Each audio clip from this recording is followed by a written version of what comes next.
नमः शिवाय मित्रों। बहुत सारे लोग पूछ रहे हैं कि साधना कैसा करना है। साधना करने से पहले आप साधना का मतलब समझो।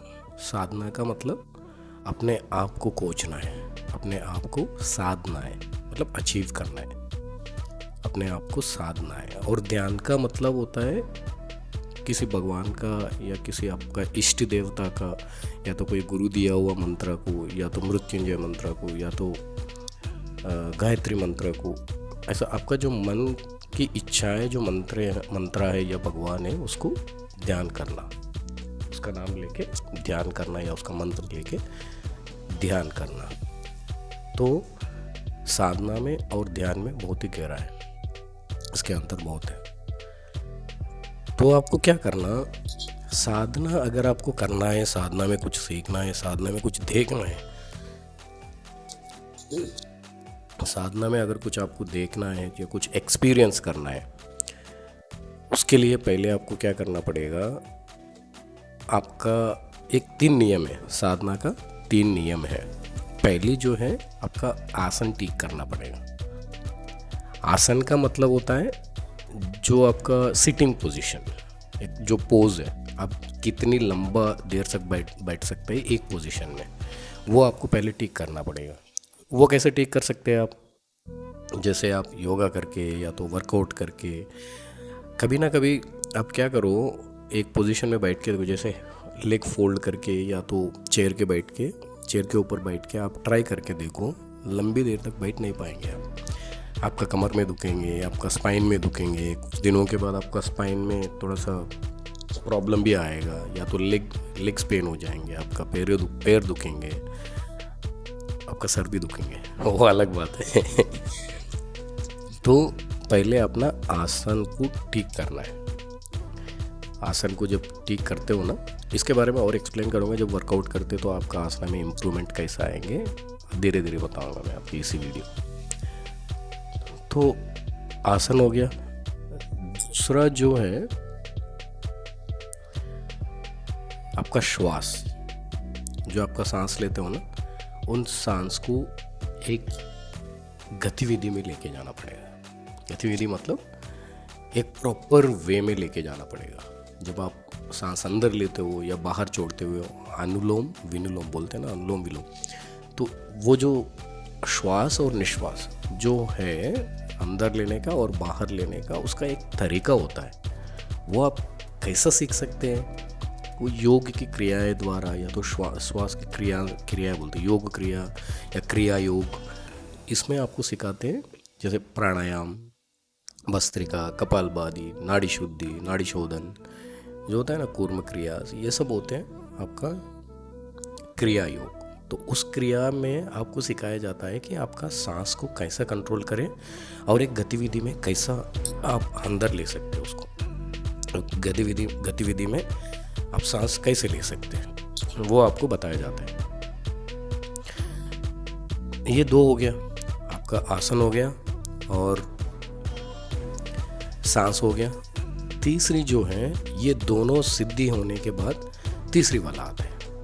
तीसरी का है जो है आपको माइंड को कंट्रोल करना। ये इतनी आसान नहीं है।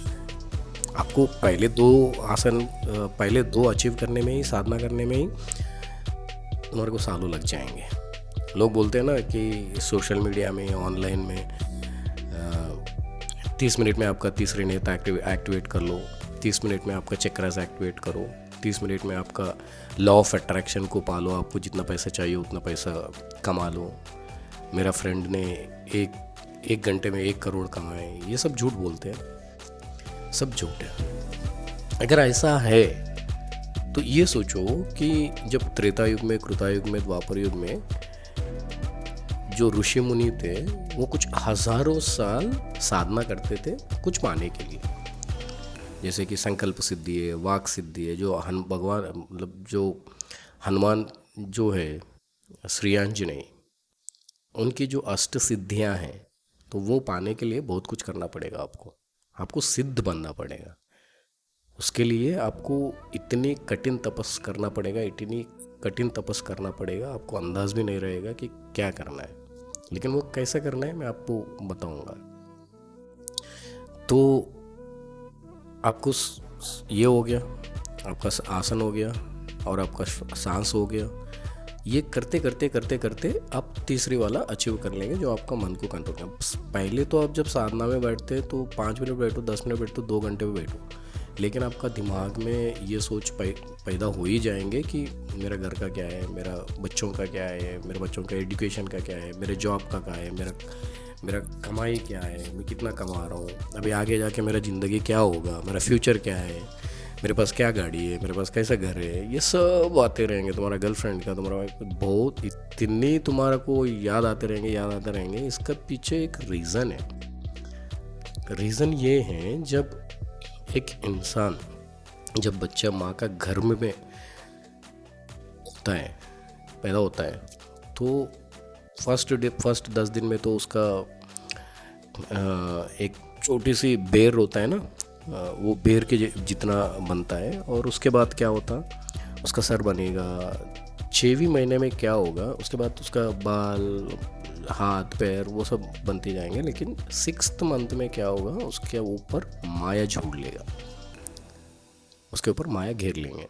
तो वो माया से क्या होता है, वो सोचते बैठेगा उसका गर्भ में, माँ के गर्भ में ही सोचते बैठेगा कि मैं पिछले जन्म में क्या क्या था और अभी मेरे को क्या क्या नहीं करना है। ये सब सोचते बैठा है, आपको अंदाज में नहीं है।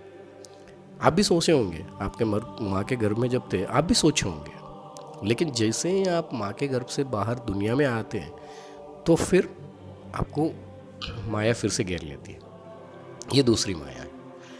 ये माया फिर से घेर लेती है और आप जितने भी सोचे थे आपका माँ का गर्भ में, वो सब भूल जाते हो। सब भूल जाते हो। फिर आप ये सोचना शुरू करेंगे, आपका खाना पीना, भूख लगे, प्यास लगे तो पानी पीना, खाना कमाने के लिए क्या क्या करना है, पढ़ना है, लिखना है, सब सोचते रहेंगे, जो भी मैंने अभी बताया था। तो ये इसके पीछे रीज़न ये है कि आपको सालों क्यों लग जाते हैं कि जब बचपन से आप जो भी खाना खाते हो या पीते हो, जैसे आजकल तो बहुत सारे लोग दारू पीते हैं या नॉनवेज भी खाते हैं ना, इनकी जो कर्मा है, इनकी जो इम्प्रेशन है, जो मेमोरी है, वो आपका बॉडी में हर एक सेल में स्टोर हुआ होता है। मतलब आपका बॉडी में 55 ट्रिलियन सेल्स रहते हैं और 72 लाख नर्व्स रहते हैं जो आपको दिखते नहीं। आपका जो सेल सिस्टम है ना, वो इतनी माइन्यूट सेल सिस्टम है, इतनी टाइनी सेल सिस्टम है, इतनी छोटी सेल सिस्टम है। जो सेल्स जो होते हैं उसके वो एटम्स से बनता है। वो एटम के अंदर इलेक्ट्रॉन, प्रोटॉन, न्यूट्रॉन रहते हैं। उसकी इतनी छोटी इलेक्ट्रॉन, प्रोटॉन, न्यूट्रॉन के बारे में फिर और एक वीडियो में बताऊंगा। वो अपना ब्रह्मा विष्णु महेश्वर से कैसा रिलेटेड है और आपके अंदर वो कैसा है, ब्रह्मा विष्णु महेश्वर वो कैसा है, वो बताऊंगा। लेकिन जो इलेक्ट्रॉन, प्रोटॉन, न्यूट्रॉन है ना, उसके अंदर भी फिर सब एटम रहते हैं। उसके अंदर भी फिर ये छोटे छोटे अणु रहते हैं। तत्सवितुर्वरेण्यम, वरेण्यु का मतलब है अणु। अणु में जो 1000th टाइम है, 1000 गुना वाला जो चीज़ होता है, जो छोटे चीज़ होता है, उसको बोलते हैं वरेण्यम। तत्सवितुर्वरेण्यम मतलब उस अणु से तुम्हारा बॉडी बनी है, तुम्हारा शरीर बनी, तुम्हारा ऑर्गन बनी है, तुम्हारे बॉडी के जितने भी पार्ट्स है वो सब बनी है। ठीक है, तो उन एक एक सेल में कम से कम 8 GB की मेमोरी पावर होती है। मतलब समझो आप कितने स्टोर कर सकते हो उसमें। ये इसलिए होता है कि आपका पिछले जन्म के जो भी आर्दाश है या तो जितने भी यादें हैं वो सब आपका ब्लड सेल सिस्टम में स्टोर होता है। तो वो मेमोरी को आप जब नॉनवेज खाते हैं या पीते, खाना खाते पीते या जो भी करते हैं, आपका जो जीवन में जो अच्छा कमाई की करके खाया है या बुरा कमाई करके खाया है, वो सब इम्प्रेशंस और मेमोरी तुम्हारा सेल सिस्टम में स्टोर होती है। समझो आपका जो ब्लड सेल्स है, वो कुछ सेल्स है जो 22 डेज में मरते हैं, कुछ सेल्स है 120 डेज में मरते हैं। तो आपका जितने भी सेल्स हैं वो मर के, मतलब आप कुछ भी करो, वर्कआउट करो या कुछ भी करो या खाना बदल दो, आपका लाइफस्टाइल बदल दो, उसके बाद क्या होगा, धीरे धीरे आपका बॉडी चेंज होते रहेंगे। मतलब आप एक ऐसी अवस्था में जाएंगे जो आपने पहले मतलब जिंदा जी रहे थे और खाना खा रहे थे, जो भी आप कमाए थे कर्म, वो जब आपका जो भी खाना खा रहे थे पहले, वो आपका बॉडी में कहीं ना कहीं स्टोर हुए हैं। वो आपका लाइफस्टाइल जैसे आप चेंज करते हैं तो उसके बाद क्या होगा, धीरे धीरे जो पुराने सेल्स है वो मार के नया सेल्स पैदा हो जाएंगे, जो एक अच्छी कर्म को लेके पैदा करती हैं और अच्छा मेमोरी को लेके आपका बॉडी में पैदा करेंगे। ये होने के लिए आपको सालों लग जाएंगे, क्या पता आपका पूरा ज़िंदगी ले लें। लेकिन हाँ, तुम्हारे को साधना में जब कुछ करना है, कुछ पाना है, या कुछ एक्सपीरियंस करना है, या कुछ तो अनुभव करना है, तो ये करना ज़रूरी है। ये बिना करे आप कितने भी साधना में बैठो, कितने भी आप जप लो, कितने भी ऊंची आवाज़ निकालो, कितने घंटे भी बैठो, कुछ नहीं होने वाला है। आपका शरीर को आपको साधना पड़ेगा, समझना पड़ेगा। जैसे आप एक लेवल में पहुंच जाते हैं तो क्या होगा, धीरे धीरे आपकी जो बुरी कर्म जो आपने करके बैठे वो सब भस्म हो जाएंगे। वो कैसे भस्म हो जाएंगे उसका अभी देखो, एक स्टेज में आप एक लेवल में जब आप जाते हो साधना में, तो जब शुरू करते हो तो पहले तो आपको इतने ये हो जाएंगे, प्रॉब्लम हो जाएंगे। धीरे धीरे क्या होगा, आपका सोच बदल जाएगा। तो लोगों को, आपको किसी को गाली देने में भी तुम सोचते रहेंगे, किसी को कुछ बुरा बोलने में भी तुम सोचते रहेंगे। ये स्टेज में जब जाते हो ना, तो आपको थोड़ी बहुत ऐसा महसूस होंगे कि तुम्हारे अंदर से कुछ अलग सा वाइब्रेशंस पैदा हो रहा है।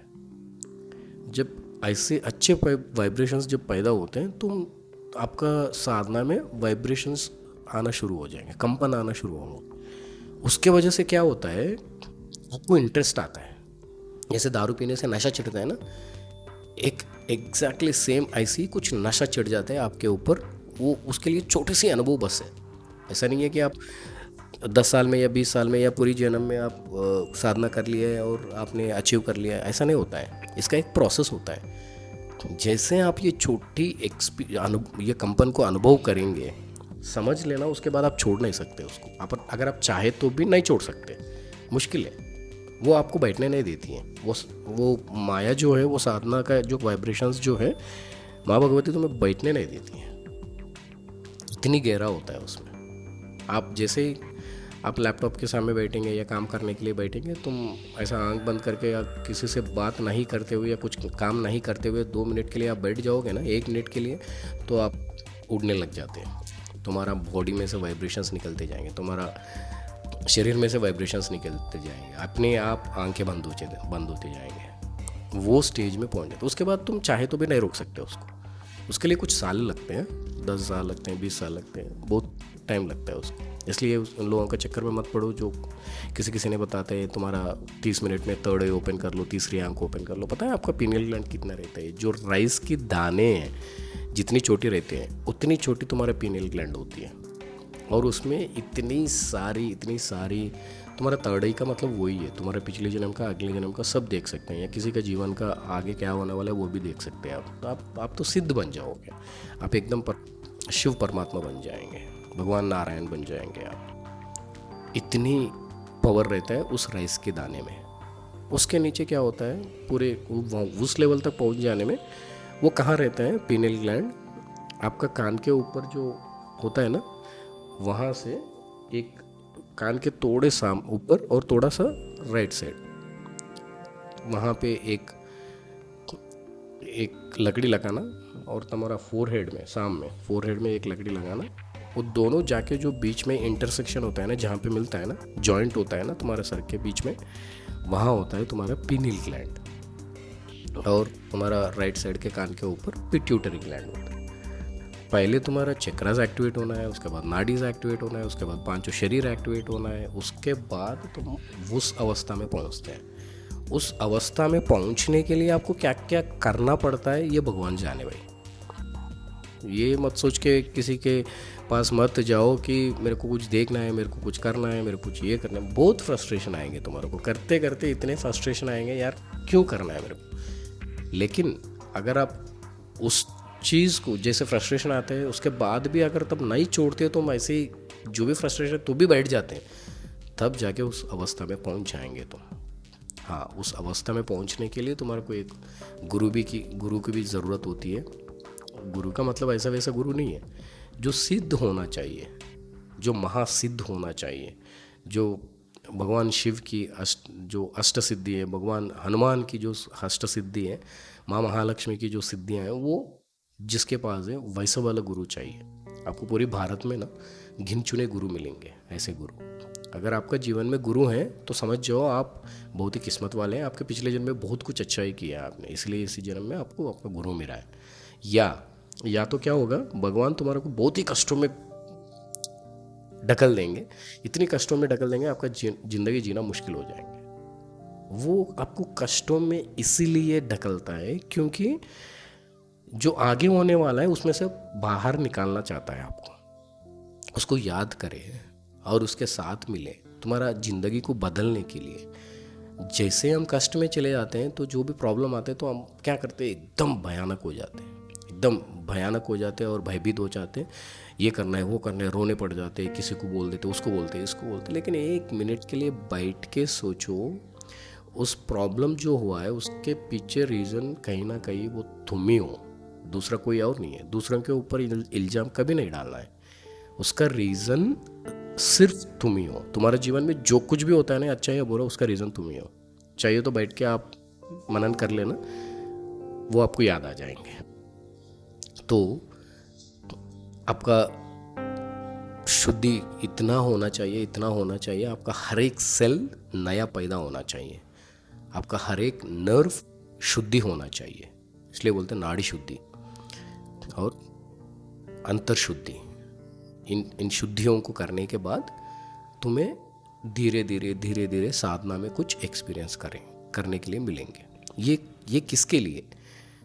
ये इसके लिए जो साधना में एक लेवल में पहुंचना चाहते हैं। अगर आपको थोड़ी बहुत ये मेंटल टेंशन नहीं चाहिए, पीस चाहिए, थोड़ा सा पीस चाहिए, ये ऑफिस के भी इसके काम के, फैमिली के, संसार के, इसमें से थोड़ा सा बाहर रखना है तो आप नॉर्मल जैसे आधा घंटे के लिए, 1 घंटे के लिए तो आप नॉर्मल आंखें बंद करके बैठ सकते हैं, तो भी आपको आराम मिलेगा। लेकिन ये करते करते आप उस अवस्था में पहुंच ही जाओगे जहाँ पे आपको छोड़ने का मन ही नहीं करता है। तो आपका चक्र शुद्धि होना भी चाहिए, मूलाधार, स्वादिष्ठान, मणिपुर, अनाहत, विशुद्धि, आज्ञा, सहस्रार, और आपका ईड़ा, पिंगला और सुषुम्ना नाड़ी, जो आपका शरीर है, स्थूल शरीर, प्राण शरीर, मन शरीर, ज्ञान शरीर, आनंदमय शरीर, ये सारे धीरे धीरे आपको चेंज होते जाएंगे। लेकिन इतना आसान नहीं है साधना में बैठना। तो एक जैसे आपका गुरु मिलेगा, या तो आपका गुरु नहीं है तो करते करते क्या होगा, अगर इस जन्म में नहीं तो अगले जन्म में भी मिलने के चांसेस बहुत ज़्यादा रहते हैं आपको। तो इसलिए साधना करने के लिए ना तुम्हारे को वर्कआउट करना बहुत ज़रूरी है। आपको वर्कआउट का मतलब आप योगा करो, जिम करो, या तो मदगर करो, बॉक्सिंग करो, कुछ भी करो, लेकिन करना ज़रूरी है। और आपका ये जो खान पान के जो है ना, वो लाइफस्टाइल छोड़ना ज़रूरी है। हाँ, उसके बाद आपको जो एक्सपीरियंसेस आएंगे बहुत सारे मिलेंगे, ऐसे एक्सपीरियंसेस आएंगे आप यकीन भी नहीं करेंगे, इतने कॉन्फिडेंस आएंगे आपको। मेरा एक एग्जांपल बोलता हूँ, मेरा सैलरी है 3,70,000, मैंने जॉब छोड़ दी। आप यकीन नहीं कर सकते, क्योंकि आपके अंदर वो कॉन्फिडेंस पैदा होता है, वो आपके अंदर एक हिम्मत पैदा होता है, आपके अंदर एक ऐसा दिखता है जो आप पहले कभी नहीं देखे होंगे। आपको इतनी कॉन्फिडेंस आता है, मैं कुछ ना कुछ कर ही लूँगा और इससे भी अच्छे बनूंगा, इतनी कॉन्फिडेंस आता है। हाँ, इसके लिए तो कुछ सालों लगी है, तो आपको भी सालों लगी जाएंगे। तो साधना में करने के लिए ना पहले सांस, आसन, और उसके बाद मन को कंट्रोल करना, वो अपने आप हो जाता है, उस पर ऊपर ध्यान मत देना, और कुछ ना कुछ एक्टिविटी करते रहना। जो भी आपका दिमाग में आते हैं आने दो, कोई प्रॉब्लम नहीं है, आने दो। जितने भी सोच आते हैं, जितने भी पैदा होते हैं, वो आने दो। और तुम्हारा खान पान का भी थोड़ा सा ध्यान रखना है, और उसके बाद ध्यान करना शुरू कर देना। इष्ट भगवान जो है उसका, या तो किसी गुरु के पास जाके उसका मंत्र दीक्षा ले लेके कर लेना। लेकिन जो ऑनलाइन में जो आ रहा है ना, उसके चक्कर में मत पड़ो, वो सब झूठ है। तुम्हारा आपको सनातन धर्म में इतना ज्ञान है, तो तुम अंदाज भी नहीं लगा सकते हैं। आप कितना भी करो, कितना भी साधना करो, कितना भी पाओ तुम्हारा साधना में, फिर भी कम रह ही जाएंगे। कितना भी मतलब पूरा जन्म के लिए करो फिर भी कुछ बचे रहते हैं। इतनी है साधना में, इतनी है साधना में।